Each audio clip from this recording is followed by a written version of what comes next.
Bonjour et bienvenue à notre émission Parlons BD, une émission où le titre vous dit vraiment qu'est-ce qu'on va faire aujourd'hui. On va parler de bande dessinée. Bienvenue et j'espère que vous avez aimé notre première émission. Aujourd'hui, on va parler de bande dessinée européenne et comme à l'habitude et pour toute la saison, je serai en compagnie de monsieur et historien Jérôme Gagnon. Ça va bien? Oui, ça va bien. J'aime bien notre titre, hein? C'est clair, ça dit ce que ça veut dire. En même temps, les gens ne peuvent Ouais. pas se dire de quoi ça parle, cette émission-là. Mettons que c'est assez clair. La semaine passée, on a parlé un peu des grandes lignes de la bande dessinée, d'où ça arrive, pourquoi, etc. Là, aujourd'hui, on va s'en aller vers une des écoles de la bande dessinée qu'on appelle la bande dessinée européenne. Pourquoi on appelle ça la bande dessinée européenne? Il faut me dire, géographiquement, c'est né en Europe. Voilà. Et est-ce qu'il y a d'autres caractéristiques? Oui, il y a d'autres caractéristiques, évidemment. Caractéristiques historiques. D'abord, comme les Américains, les Japonais, les Européens, on va parler des Belges ou des Français, sont convaincus d'avoir inventé la bande dessinée. Mais comme je disais la semaine passée, tout le monde le revendique et les Européens aussi. En fait, c'est au sein de l'Europe francophone, d'abord, que la bande dessinée s'est développée. Ce qui ne veut pas dire qu'il n'y en a pas ailleurs. Les Allemands ont créé des choses, les Britanniques aussi, les Scandinaves, les Italiens ont des bandes dessinées très intéressantes. Mais où la bande dessinée est devenue un véritable phénomène de société, c'est d'abord dans l'Europe francophone et principalement la Belgique et puis la France. Mais celui qui peut revendiquer le titre d'inventeur de la bande dessinée européenne, c'est un Suisse, OK. Rodolphe Töpffer, qui a fait les premières bandes dessinées. OK. Une première bande dessinée où là, puis en plus, ce qui est intéressant avec ce personnage-là, c'est qu'il l'a expliqué lui-même au point de vue théorique, ce que c'était que la bande dessinée, et il l'a appelé carrément de la bande dessinée. Donc, Ça aussi, c'est un disons titre qui est assez clair. Oui, ben c'est ça, c'est assez clair. Il y a tout pour pouvoir revendiquer le titre d'inventeur de la bande dessinée selon les Européens. Donc là, on parle de la fin du 19e siècle. Et puis, c'était en noir et blanc. Le texte n'était pas nécessairement dans des bulles, mais était situé sous l'image.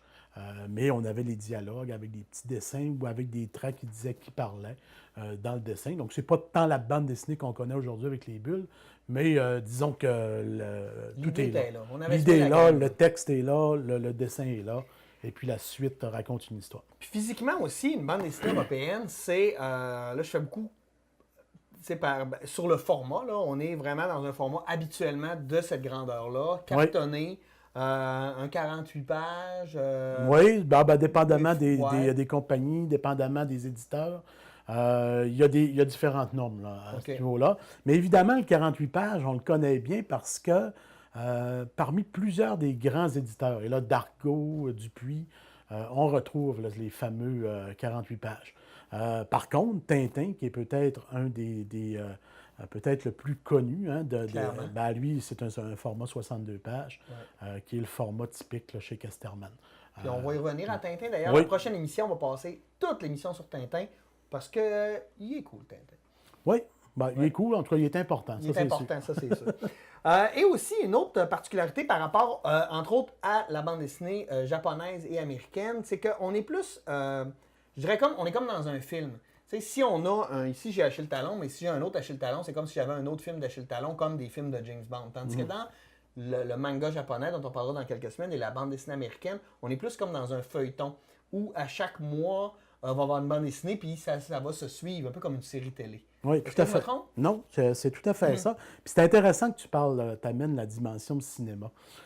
Parce que rapidement, le cinéma puis la bande dessinée sont apparus à peu près à la même époque. OK. Donc, les premières bandes dessinées, donc la fin du 19e siècle, puis le cinéma, donc à partir de 1895. Et puis, rapidement, d'abord, la bande dessinée va s'inspirer du cinéma. Les techniques qu'on voit, les dessins des principaux BDistes, souvent, c'est des techniques qu'on va retrouver dans le cinéma. Les plans, tu parles. Les plans, oui, ouais. oui, puis les différents plans sont à peu près les mêmes. Inversement, dans le cinéma, et c'est le cas aujourd'hui beaucoup, on va réaliser, dans le fond, les scénarios en faisant une bande dessinée. Oui, c'est ça. Hein? On va scénariser beaucoup. On va avec le scénariser dessin sous parce qu'on forme est capable de voir le plan, l'angle, le Exactement. travelling, etc. Exactement. Donc, on conçoit une espèce de bande dessinée avant de faire le film, ce qui est la base du scénario et puis du projet de film est présenté de la même façon. Puis, il existe beaucoup de ponts entre les deux. Adaptation de personnages dans des bandes dessinées ou inverse, des personnages de bandes dessinées qui vont servir dans le domaine du cinéma. Donc, les deux formes d'art sont très intimement liées, bande dessinée et cinéma. OK. Eh bien, c'est là qu'on va se mettre à vous parler des bandes dessinées. On va vous parler de certaines séries. On prétend pas avoir la vérité, hein. On aime ça, vous parler de bandes dessinées et aussi peut-être vous donner le goût d'en lire, parce que des fois, il y a des choses que vous savez peut-être pas, vous avez. Moi, ici, le premier que je voulais te parler, c'est Achille Talon. Ah, oui. Achille Talon, c'est donc de Greg. Pourquoi ça m'a fasciné? Moi, quand j'étais jeune, j'adorais lire Achille Talon. Quand mes parents partaient une fin de semaine en voyage ou en congrès, puis ils me ramenaient un cadeau, ils me ramenaient toujours un Achille Talon, c'est ça que je voulais. Mais des années plus tard, j'ai relu mes Achille Talon pour comprendre que, en tant qu'enfant, je ne comprenais absolument rien. C'est très philosophique, c'est très verbeux. Puis moi, j'étais accroché au dessin, mais c'est particulier ça, parce qu'on n'est jamais dans l'action, on est toujours dans la réflexion dans Achille Talon. Mm-hmm. Tu connais Achille? Oui, je connais très bien Achille Talon. Ça fait partie aussi des bandes dessinées que j'aime bien. Mais effectivement, hein, Achille Talon, il y a ce côté particulier où le texte prend beaucoup de place. Sinon, on l'a dit, c'est très verbeux. Et puis, ça, c'est le type de personnage qu'on peut retrouver en Europe, mais difficilement, par exemple, aux États-Unis. Ouais. Je ne pense pas qu'Achille Talon serait très populaire aux États-Unis. Beaucoup de jeux de mots, des calembours, des choses qui plaisent beaucoup aux Européens par le biais du texte, mais au point de vue de l'image, c'est relativement simple et tout ça, même si c'est bien dessiné. Ouais. Les histoires sont intéressantes, mais on est dans le côté un peu intellectuel là, avec Achille Talon. Les jeunes qui aiment Achille Talon, généralement, sont... Mais je pense que je comprenais pas. Je ne sais pas pourquoi, qu'est-ce qui m'accrochait, mais c'est peut-être parce que je le trouvais sympathique. Oui, mais plusieurs niveaux de lecture, c'est intéressant. Exactement. Ouais. Je vais te laisser nous présenter quelque chose, parce qu'on en a beaucoup. Moi, c'est une de mes préférées dans le contenu européen. C'est une des différentes éditions d'un personnage qui s'appelle Corto Maltese. Donc, Corto Maltese, qui est donc la création d'Hugo Pratt. Malgré son nom, c'est un Italien. Okay. Et puis, c'est probablement le BDiste italien le plus connu. Mais évidemment, il y a ses versions italiennes au départ, mais Hugo Pratt va connaître le succès d'abord chez des éditeurs français. Okay. Donc, il va publier à travers des magazines. Parce que, comme aux États-Unis, hein, la bande dessinée au départ en Europe, c'est plus le cas aujourd'hui, mais pendant les belles années de la bande dessinée, c'est-à-dire les décennies qui vont suivre la Seconde Guerre mondiale, jusque dans les années 80, fin des années 80, d'abord, les bandes dessinées sont publiées en feuilleton dans des revues spécialisées de bandes dessinées. Hugo Pratt, Corto Maltese ne fait pas exception à la règle. Les aventures de Corto vont paraître dans différentes revues, dont Pif Gadget. Pendant quelques années, Pif Gadget, une revue qui était distribuée d'ailleurs au Québec. Quand j'étais jeune, on lisait beaucoup Pif Gadget. Moi aussi. Pendant quelques années, on a retrouvé les aventures de Corto Maltese. Alors, Corto, c'est un anti-héros. On est loin du héros classique, il n'y a pas de pouvoir, évidemment, mais c'est un marin qui intervient peu, finalement, dans ses aventures. Un marin qui est spectateur plus qu'acteur. Oui, puis il adopte souvent des positions très anticonformistes. Donc, c'est un personnage d'un espèce de... un pirate, une espèce de bourlingueur, mais au grand cœur. Puis ses aventures se passent partout à travers le monde. Mais son meilleur ami, par exemple, c'est un Rasputin, un Russe, un personnage... c'est pas le Rasputin, il a le même nom, puis il est absolument épouvantable, là, sans aucune morale. C'est lui qu'on voit à côté. C'est lui qu'on voit à côté. Et puis, c'est le meilleur ami, mais dans chaque album, il se promet de tuer Corto Maltese un jour. Donc, c'est une espèce de récurrence dans les récits de Corto Maltese, c'est qu'il y a une relation amour-haine entre les deux, Mais Corto Maltese, c'est d'abord l'aventure à l'état pur. On visite des pays, on rencontre des cultures, il va en Afrique. Il faut dire que ça se passe dans le temps réel. OK. Donc, Corto, ses aventures débutent autour de 1905, puis se terminent à la fin des années 20. Puis, Hugo Pratt a inventé un personnage autour d'Hugo, puis comme s'il avait été réel, puis on perd sa trace au début des années 30. OK. Ce qui fait que Ouais. toutes ces aventures, c'est beaucoup dans les années 10, les années 20, puis à après travers ça? le monde. Puis après ça, bon, on estime, il y a des rumeurs sur le personnage, mais qui n'est pas un personnage réel, qui serait mort pendant la guerre civile en Espagne. OK. Donc, on le voit un peu partout. Ici, on est en Russie, une aventure abracadabrante. On rencontre des personnages historiques, souvent des caméos. Là-dedans, il va donner un coup de fil à Staline parce qu'il a besoin d'aide. Il l'a connu étant jeune et tout ça. Puis un Donc, superbe dessin aussi. oui, le dessin est de très belle qualité. Hugo Pratt dessine comme dessinait parce que Hugo Pratt est décédé. Et chose qui est souvent le cas, qui n'est pas rare en bande dessinée, c'est que les aventures vont être reprises par la suite par d'autres artistes. Et l'année passée, en fait, oui, en 2015, est parue la dernière aventure et la première aventure de Corto Maltese qui n'a pas été réalisée par Hugo Pratt. Donc, c'est une autre équipe, des Espagnols. Parce que souvent, c'est que le personnage appartient à la compagnie d'édition. Oui. Dans le cas de la bande dessinée européenne, c'est pas toujours vrai. À ce moment-là, on va devoir négocier avec les ayants droit. Oui. Ceux qui ont du côté américain, c'est clair. Ça, la propriété intellectuelle appartient à la compagnie qui Ça a le temps qui changé, engage. entre Ouais. autres à cause que de Siegel puis Shuster, les créateurs de Superman, sont morts de Ouais. pauvres. Oui. Puis, sans sous, puis- du côté de Walt Disney, c'est la même chose aussi. La paternité de Mickey Mouse, d'ailleurs, n'est pas assurée que ce soit Walt Disney qui l'ait créé. Du côté des Européens, les dessinateurs, les BDistes sont propriétaires de leurs droits la plupart du temps. Il peut y avoir des différences. Mais dans ce cas-ci, donc, les ayants droit d'Hugo Pratt ont accepté que le personnage reprenne du service. Et ça, c'est le dernier qui est sorti en 2015. Puis toi, Et le seul qui n'a pas été réalisé par puis est-ce Hugo que Pratt. t'aimes encore? Oui, l'esprit est là. OK. L'esprit est là, évidemment, c'est pas le créateur d'origine. Au point de vue du dessin, je te dirais que c'est la même chose.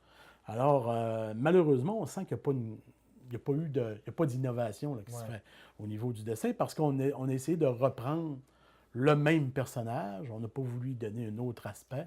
Ouais. Et, par contre, l'esprit est là, l'aventure est très intéressante. Il y a une partie qui se passe au Canada, d'ailleurs, dans le Grand Nord. Principalement en Alaska, mais c'est une belle aventure de Corto Maltese.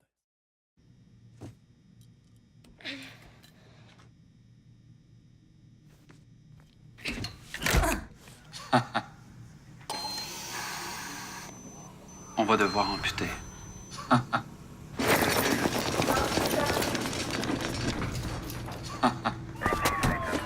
Il parle beaucoup de sang.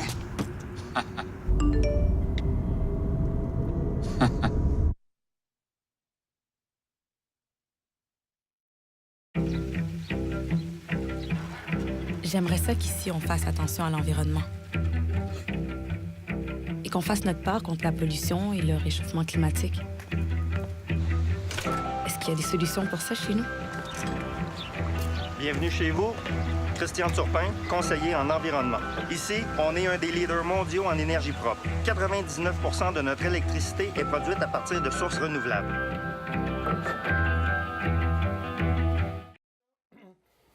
Moi, je te ramène encore dans ma jeunesse avec Olivier Rameau.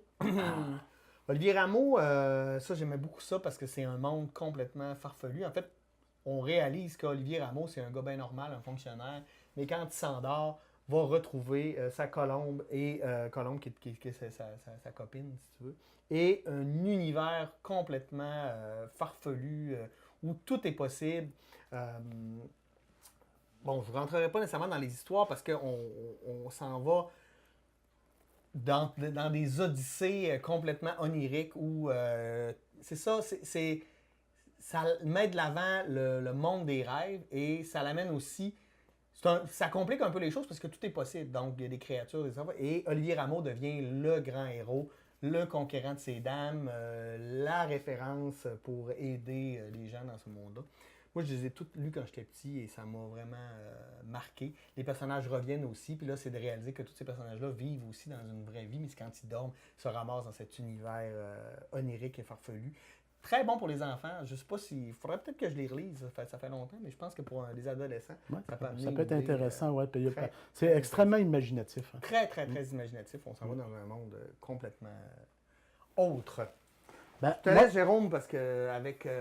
dans la même veine, Oh oui. même veine qu'Olivier Rameau, on a Fred qui va présenter, il va créer une série dans les années 70 qui s'appelle Philémon. Et là aussi, on est dans un monde onirique, un monde imaginaire, un monde extrêmement déjanté, où la magie, où tout est possible.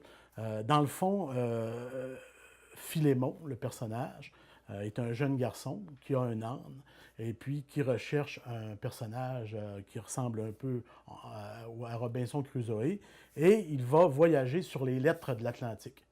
Donc, il est sur un globe terrestre et sur le globe terrestre, ben, c'est marqué Océan Atlantique. Et si par une technique magique, on le réduit au maximum et il va voyager, par exemple, sur le premier A d'Atlantique, sur le T, et puis il arrive des aventures absolument rocambolesques. Et l'imagination, là aussi, là, est extrêmement sollicitée. Pour les adolescents, c'est excellent. On se retrouve dans un monde là, vraiment là, extrêmement imaginatif. Il y a 15 albums à l'origine. Le 16e, en fait, Fred l'a réalisé il y a 2 ans.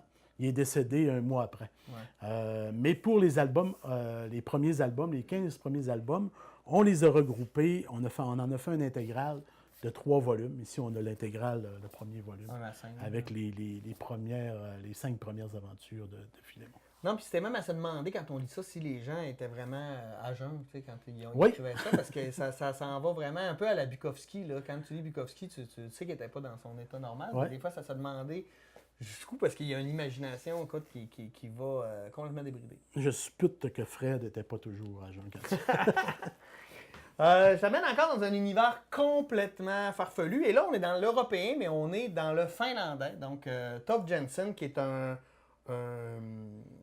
BDiste, en fait, qui vient de Finlande. Et d'ailleurs, si tu vas en Finlande aujourd'hui, tu peux aller à Moominland.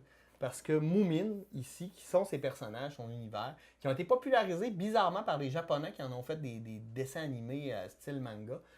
Mais dans un univers très cru, très, encore là, fantastique. On n'est pas dans le réalisme zéro. Puis en même temps, on est...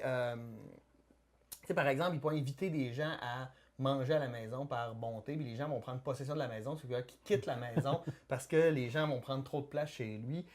Mais on est beaucoup dans la réflexion humaine, très très crue, mais avec des personnages sympathiques qui ont l'air des petits cartoons bien drôles, mais c'est très très cru, c'est absolument méchant même. Ceux qui aiment l'humour noir, vous allez vous régaler de ça. C'est ça. Bon, Moominland, c'est pas Disneyland, ça n'a pas cette ampleur-là, mais c'est à lire. C'est aussi plein de petites aventures, un peu comme on disait, c'est des comic strips qui ont été mis ensemble à l'époque. Un dessin très simpliste, mais avec des... Il n'y a rien qui se peut. Puis en même temps, ben, le rapport, je ne peux pas dire humain parce que c'est pas des humains, c'est des moumines, mais le rapport mouminien est très ressemblant au rapport humain. Donc on a tous les mêmes... Les mêmes questionnements ou les mêmes intérêts, mais dans un univers où tout se peut. Donc, un autre là, qui a dû en prendre pas mal là, je ne vais pas dire des narcotiques, là, mais on pourrait penser. Donc, Moomin... On pourrait penser qu'il était sous influence. Oui, beaucoup même. Dans la série des écrivains sous influence. Oui, c'est un peu notre thématique. Non, je ne sais pas. Mais ici, en fait, on est dans un monde... Il est incontournable. Hein? C'est peut-être... on en parlait un peu la semaine passée. Dans l'émission précédente, on s'est dit que les techniques avaient beaucoup évolué et que certains auteurs étaient pratiquement En fait, c'est des tableaux qu'on retrouve. Chacune des images, chacune des cases de la bande dessinée sont réalisées. Lui a innové. En fait, il y a même une technique BDS qui s'appelle maintenant la couleur directe.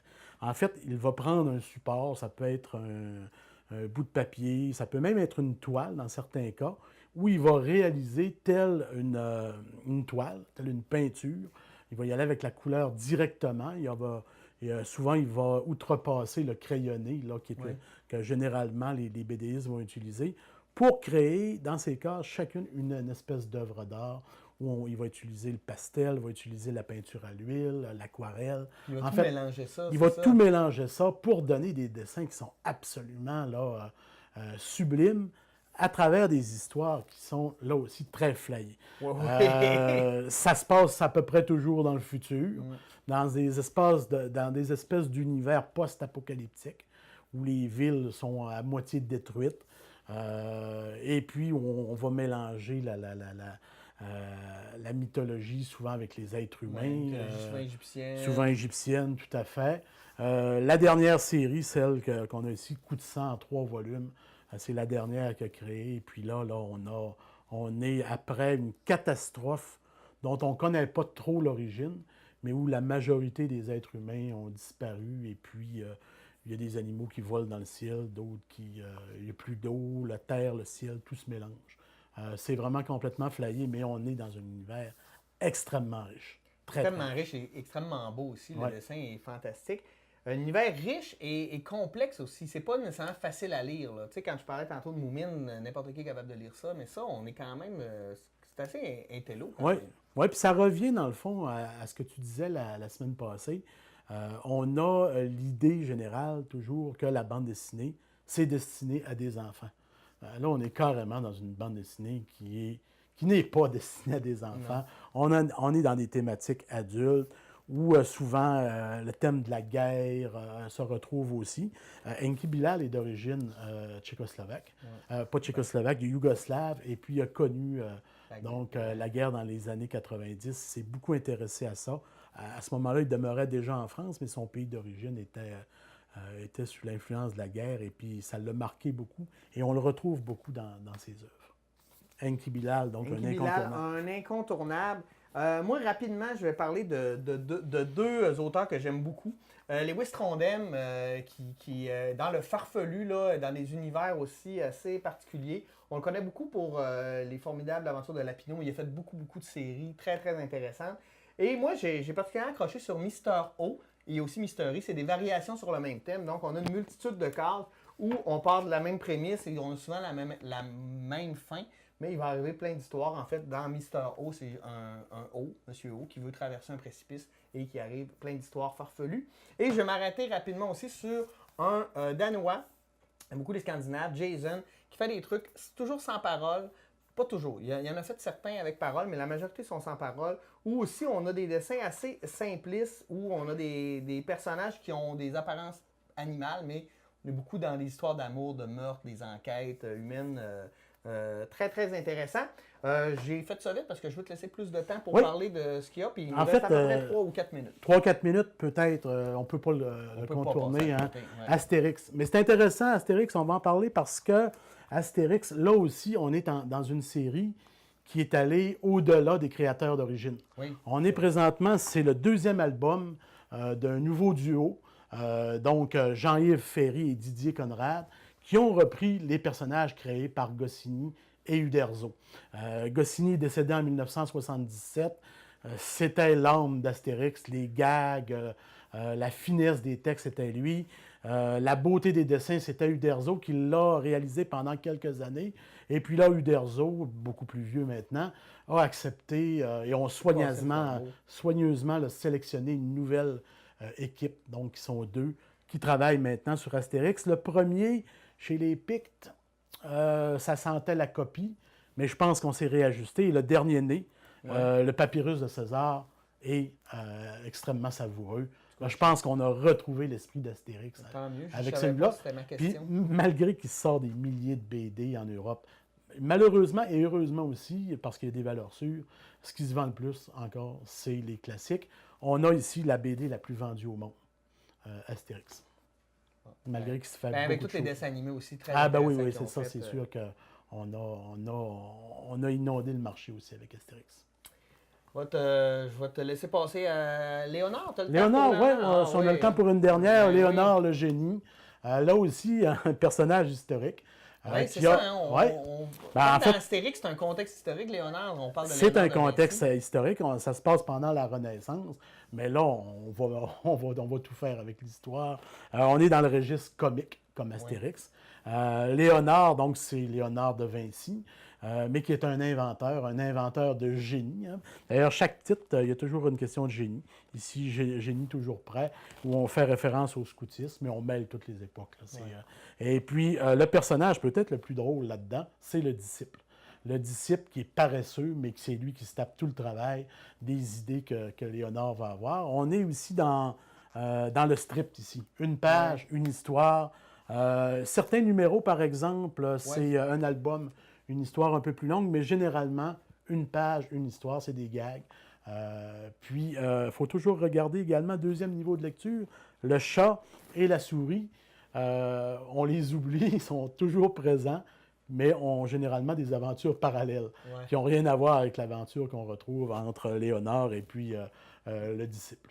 Donc ça, c'est à pas rater. J'aime même, moi, j'ai les élus beaucoup parce qu'ils étaient publiés à travers Pif À Gadget. travers Pif Gadget, là aussi, ouais. Hey, merci Jérôme, ça passe vite, on a déjà terminé. On n'a même pas eu le temps de passer toutes nos BD, mais c'est pas grave. Au moins, vous avez eu quelques suggestions, des choses intéressantes. Merci d'avoir été là. Merci Jérôme. Ça m'a fait plaisir. L'édition Ta Sagesse et tout ce que tu m'apportes dans la vie. Et merci d'avoir été des nôtres. Et nous, on se dit la semaine prochaine, on fait que parler de Tintin. Parce que Tintin, c'est un incontournable. C'est un incontournable. À la semaine prochaine.